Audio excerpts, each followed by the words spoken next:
Mount Everest पर दिखने वाले भूतों के पीछे की सच्चाई क्या है? हजारों न्यूज आर्टिकल्स और डॉक्यूमेंट्री इस पर मौजूद हैं।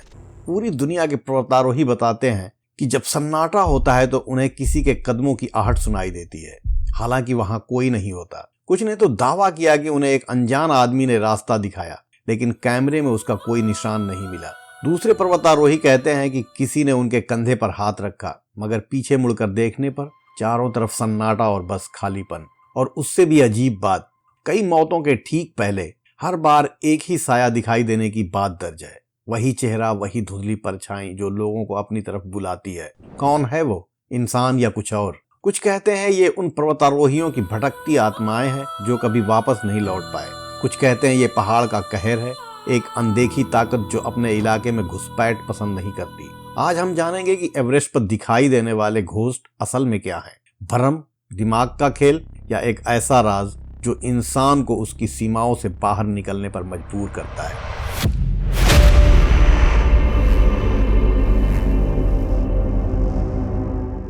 नीचे से आ रही थी आवाज, कहीं से ना, खाई में से।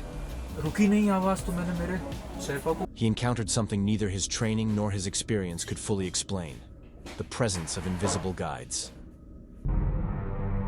तीसरा आदमी, एवरेस्ट का डेथ जोन, वह जगह जहां ऑक्सीजन 1/3 रह जाती है, जहां इंसान का दिमाग धीरे धीरे मफल होने लगता है। यहीं से पहली रहस्यमयी कहानी शुरू होती है। 2006 में एक पर्वतारोही टीम तेज तूफान में रास्ता भटक गई। दो पर्वतारोही मुश्किल से एक दूसरे को पहचान पा रहे थे। ठंड इतनी भयानक थी कि हाथ निकालना भी मुश्किल। लेकिन तभी दोनों में से एक ने कहा, हम अकेले नहीं हैं, कोई हमारे साथ चल रहा है। उसने किसी की परछाई देखी, एक तीसरा आदमी, वो उनसे आगे आगे चल रहा था, जैसे उन्हें रास्ता दिखा रहा हो। कभी कभी उसकी आवाज सुनाई देती, इस तरफ, यहां से उतरो। अजीब बात, वो आदमी उन दोनों से आगे चल रहा था, लेकिन कभी पूरी तरह से दिखाई नहीं देता था। अगली सुबह जब टीम नीचे पहुंची, उन्होंने कैंप में पूछा, तीसरा आदमी कौन था? जवाब मिला, कोई नहीं, तुम दो ही ऊपर थे। तो फिर वो कौन था? भ्रम या पहाड़ का कोई रहस्यमयी पहरेदार? लेकिन वैज्ञानिक कहते हैं यह थर्ड मैन सिंड्रोम है। बहुत ज्यादा थकान, ठंड और ऑक्सीजन की कमी में दिमाग एक हेलुसिनेशन पैदा करता है ताकि इंसान हार ना माने। आपको लगता है कि कोई आपके साथ है और वही एहसास आपको जिंदा रखता है। डरावनी बात यह है कि यह सिर्फ एक इंसान के साथ नहीं हुआ, सैकड़ों पर्वतारोही इसे झेल चुके हैं। गायब हो चुकी लड़की। 2004 में एक जापानी महिला पर्वतारोही मेइको खाई में गिरकर मारी गई। टीम ने नीचे झांक कर देखा, शरीर वहीं पड़ा था, बर्फ में आधा दबा हुआ। सभी ने उसे वहीं छोड़कर कैंप लौटने का फैसला किया। उसी रात कैंप 3 में किसी ने टेंट के बाहर कदमों की आहट सुनी। तनाव बढ़ा। किसी ने बाहर झांका तो देखा एक महिला हल्की रोशनी में बर्फीले कपड़े पहने हुए खड़ी थी और उसने कहा, क्या मैं अंदर आ सकती हूँ? मैं रास्ता भूल गई हूँ। टीम में से एक शख्स ने चौंकते हुए पूछा, तुम कौन हो? उसने जवाब दिया, मैं मेइको, मैं ऊपर से उतर रही हूँ। लेकिन जो उसे पहचानते थे उनके चेहरे सुन्न हो गए, क्योंकि मेइको तो मर चुकी थी कुछ घंटों पहले। हिम्मत करके वो बाहर निकले, उसे ढूंढने लगे, लेकिन कोई नहीं मिला। और अगली सुबह जब खाई में देखा, मेइको का शव वहीं पड़ा था, जैसा शाम को छोड़कर गए थे। तो रात को टेंट के पास कौन आया? वो आवाज किसकी थी? कौन वो शख्स था जिसने अपना नाम उस मृत लड़की का बताया? जांच में पाया गया कि पहाड़ी तूफान, डर और डार्कनेस इंसान के दिमाग में सुनाई देने वाले भ्रम पैदा करते हैं, जैसे कोई आपकी भाषा में आपसे बात कर रहा हो। लेकिन सवाल अभी भी बाकी है, टीम के 3 लोगों ने एक ही आवाज सुनी, एक जैसे हेलुसिनेशन, या सच में किसी आत्मा की मौजूदगी? धुंधली काली परछाई। एवरेस्ट बेस कैंप के पास काम करने वाले शेरपा अक्सर एक काली परछाई की बात करते हैं, एक साया जो धुंध के बीच किसी इंसान जैसा दिखता है, लेकिन जैसे ही उसे देखने की कोशिश करो वो गायब हो जाता है। 2011 का एक मशहूर किस्सा, एक पर्वतारोही रात के वक्त बर्फ लाने के लिए बाहर निकला। टार्च की रोशनी में दूर एक आदमी को खड़ा देखा, पूरी तरह काला, बिल्कुल नंगा। उसने आवाज दी, हे, हेलो, कौन है? लेकिन वो वहीं खड़ा रहा, हिला तक नहीं, बस खड़ा रहा, टेढ़ी नजर से देखता हुआ। पर्वतारोही डरकर भागा और बाकी टीम को बुलाया। तभी बाहर आए, लेकिन वहां कुछ नहीं था। टीम ने सोचा शायद कोई इंसान होगा। उन्होंने कैमरे चेक किए, उस जगह की वीडियो देखी, लेकिन रिकॉर्डिंग में कुछ भी नहीं था। ना कोई इंसान, ना कोई हरकत, ना कोई हलचल। फिर ये क्या था? दिमाग का खेल या कोई आत्मा? लेकिन शेरपा कहते हैं ये पहाड़ की रूह है, हर किसी को दिखाई नहीं देती। वैज्ञानिक इसे लो विजिबिलिटी और फियर हैलुसिनेशन कहते हैं। लेकिन क्या 3 लोगों को एक साथ हैलुसिनेशन हो सकता है? क्या कैमरा सिर्फ इंसान को रिकॉर्ड करता है या कैमरा भी किसी अदृश्य चीज को पहचान नहीं पाते? अगर ये सब सिर्फ हैलुसिनेशन है तो फिर क्यों हर साल हर टीम, हर देश के पर्वतारोही एक ही जैसी परछाइयां, साए और आवाजों की कहानी बताते हैं? क्या ये सब दिमाग कर रहा है या पहाड़ पर सच में कोई निगरानी करने वाली ताकत मौजूद है जो बस यह चाहती है कि इंसान उसकी हद से आगे न जाए? अगले हिस्से में हम इस बड़े सवाल की तह तक जाएंगे और जानेंगे कि एवरेस्ट की इन घोस्ट साइटिंग के पीछे सिर्फ डर है या फिर कोई ऐसा राज जिसे इंसान एक्सेप्ट करने को तैयार नहीं। थर्ड मैन फैक्टर, साइंस क्या कहता है? एवरेस्ट के डेथ जोन में जो तीसरा आदमी दिखाई देता है, जिसे बहुत से पर्वतारोही महसूस करते हैं, वो सबसे ज्यादा डॉक्यूमेंटेड और सबसे ज्यादा कंफ्यूजिंग घटना है।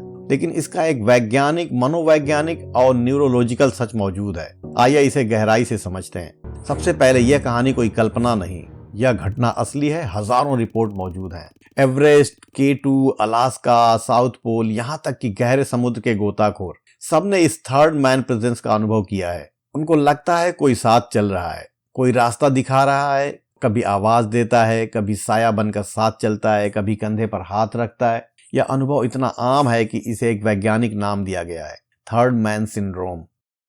दिमाग का survival mode, guardian angel effects.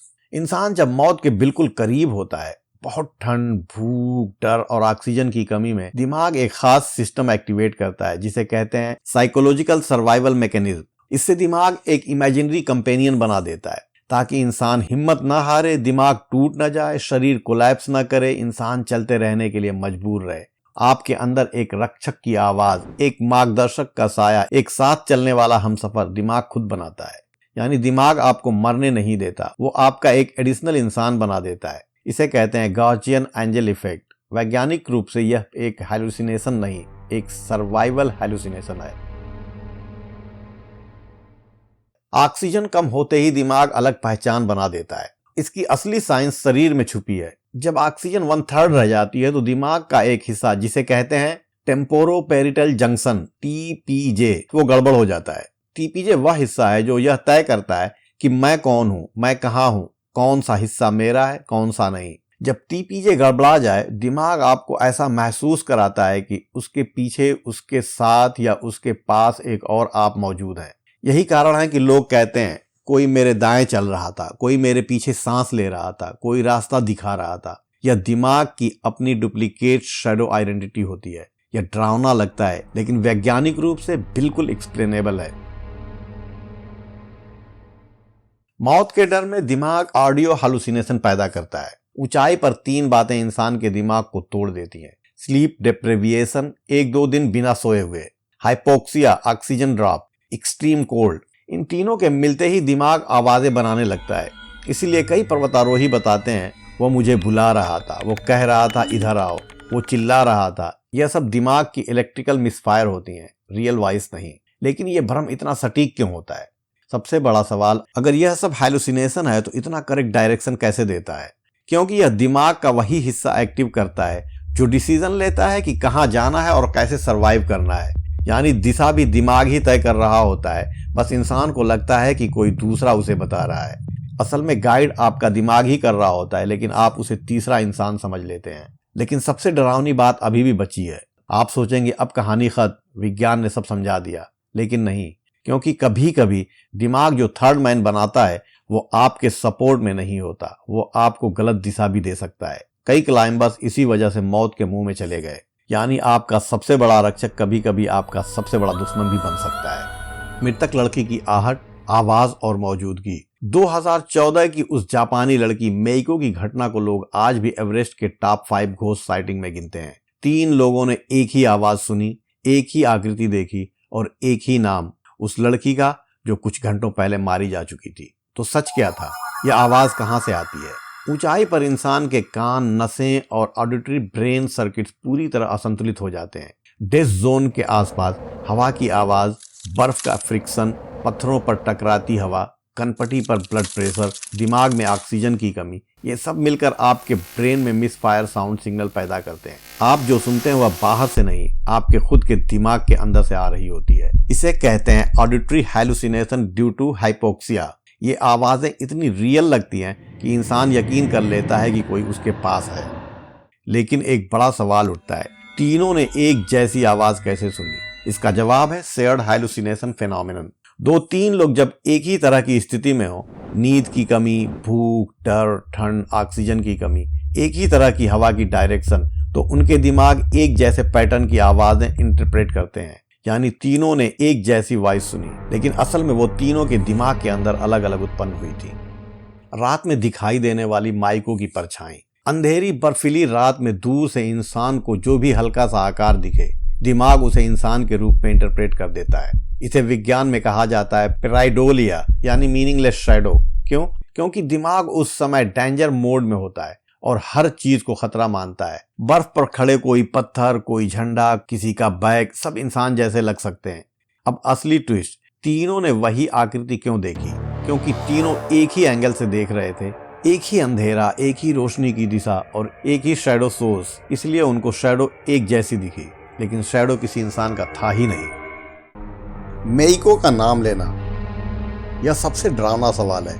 लोग जब भी ऊंचाई पर किसी को देखते या सुनते हैं तो दिमाग अपने मेमोरी बैंक से वही नाम निकालता है जो अभी अभी मरा हो, जिसे वो इमोशनल शॉक में देख चुके हों, जिसकी मौत ने स्ट्रेस बढ़ाया हो। दिमाग हमेशा उसी व्यक्ति की आवाज या अक्स बनाता है जिसकी याद सबसे ताज़ा और दर्दनाक हो। इसे कहते हैं ट्रॉमा इंड्यूस्ड ऑडिटरी रिकॉल। दिमाग पूछता है सबसे स्ट्रांग इमोशनल मेमोरी कौन सी है? जवाब देता है मेइको, तो वही आवाज बन जाती है। तीनों पर्वतारोही उसी मौत के साथ हुए, इसीलिए तीनों ने हैलुसिनेशन का टारगेट एक ही इंसान को बनाया। Black rock shadow phenomenon. Everest के नॉर्थ पोल और साउथ समिट के आसपास कुछ जगहों पर काले रंग के बड़े बड़े पत्थर बर्फ के अंदर दबे होते हैं। जब तेज हवा एक ही दिशा में चलती है तो उन पर जमी बर्फ हट जाती है। जब क्लाइंबर्स की हेडलाइट उन पत्थरों पर पड़ती है तो लाइट रिफ्लेक्ट होती है और इन काले पत्थरों की टूटी फूटी अजीब सी परछाई बनती है जो थोड़ी दूर से इंसान जैसी लगती है। लेकिन यह परछाई आपकी ओर चलती दिखाई देती है। क्यों? जब तेज हवा चलती है तो बर्फ भी हवा के साथ उड़ती है। उसी बर्फ के रिफ्लेक्शन से परछाई टेढ़ी मेढ़ी बनती है। आपकी अपनी ही परछाई कुछ और ही आकार ले लेती है और आपको लगता है कि यह किसी और का साया है जो चल रहा है। यानी परछाई चल नहीं रही होती, आपका दिमाग उसे चलते हुए महसूस करता है।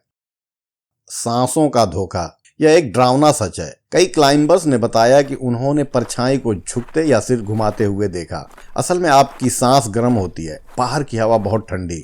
जब दोनों मिलते हैं तो लाइट रिफ्रैक्ट हो जाती है। इससे आपकी अपनी परछाई अजीब तरह फैल जाती है और दूर से वो किसी और इंसान जैसी दिखने लगती है। यही मिलकर वो काली चलती हुई परछाई जैसा भ्रम बना देते हैं। असल में परछाई चल नहीं रही होती। वो चलती हुई काली परछाई कोई आत्मा नहीं, कोई भूत नहीं, 3 चीजों का डेडली कम्बो होता है। ठंडे काले पत्थरों का रिफ्लेक्शन, ऑक्सीजन की कमी से हैलुसिनेशन और आपकी अपनी परछाई का डिस्टॉर्टेड मिराज। इसीलिए क्लाइंबर्स को ऐसा लगता है कि कोई भूत उनका पीछा कर रहा था। डर असली होता है पर भूत नहीं।